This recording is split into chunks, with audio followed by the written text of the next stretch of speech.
ಕರ್ಕೊಂಡು ಮನವಿ ಕೆ ಸಾಹೇಬರು ಯೋಗೇಶ್ವರ್ ಸಾಹೇಬರು ದೊಡ್ಡ ಮಟ್ಟದಲ್ಲಿ ಏನಾದ್ರು ಅನುದಾನ ಮಾಡಿ ಆ ಮಕ್ಳಿಗೊಂದು ದಾರಿದೀಪ ಮಾಡಬೇಕು.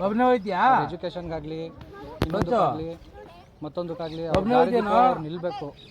ಅದು ಅಪಾಯದ ಜಾಗ ಅನ್ನೋದು ಗೊತ್ತಿದ್ದು ತುಂಬ ಕೇರ್ಲೆಸ್ ಆಗಿ ಯಾರೋ ಒಬ್ಬ ಹೋಮ್ ಗಾರ್ಡು ಇನ್ನೊಬ್ಬ ಮತ್ತೊಬ್ಬ ಇದು ತುಂಬ ನಷ್ಟ ಅಂಥದ್ರಲ್ಲಿ ದಯವಿಟ್ಟು ಏನಾದರೂ ಒಂದು ದೊಡ್ಡ ಮನ್ಸು ಮಾಡಿ ಆ ಮಕ್ಳಿಗೆ ಏನಾದ್ರು ಜೀವನಾಂಶನೋ ಏನೋ ಒಂದು ಮಾಡಿಕೊಟ್ಟು ಅವ್ರ ಎಜುಕೇಷನ್ಗೆ ಹೆಲ್ಪ್ ಆಗೋ ಥರ ನಡ್ಕೋಬೇಕು. ದಯವಿಟ್ಟು ಇದೊಂದು ಮಾಡಿಕೊಡಿ. ದಯವಿಟ್ಟು ಸರ್ಕಾರ ಇದ್ರ ಬಗ್ಗೆ ಹೆಚ್ಚಿನ ಗಮನ ವಹಿಸಿ ಇದಕ್ಕೇನಾದ್ರು ಒಂದು ಶಾಶ್ವತ ಪರಿಹಾರ ಅನ್ನೋ ರೀತಿಯಲ್ಲಿ ಏನಾದ್ರು ಒಂದು ದೊಡ್ಡ ಮಟ್ಟದಲ್ಲಿ ಮಾಡಿಕೊಡ್ಬೇಕು.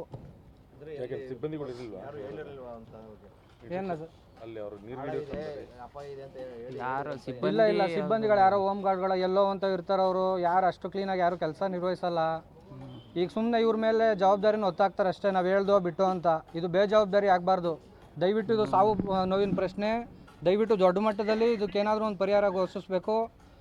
ಆ ಮಕ್ಳಿಗೆ ಏನಾದ್ರು ಜೀವನಾಂಶ ರೂಪಿಸಿ ಅವರ ಎಜುಕೇಷನ್ಗೆ ತುಂಬ ದೊಡ್ಡ ಮಟ್ಟದಲ್ಲಿ ಹೆಲ್ಪ್ ಮಾಡಬೇಕು. ದಯವಿಟ್ಟು ಇದನ್ನು ಸರ್ಕಾರ ಇದು ಅನ್ನೋದನ್ನ ಬಿಟ್ಟು ದಯವಿಟ್ಟು ಇದನ್ನೊಂದು ಹೆಲ್ಪ್ ಮಾಡಿಕೊಡಿ.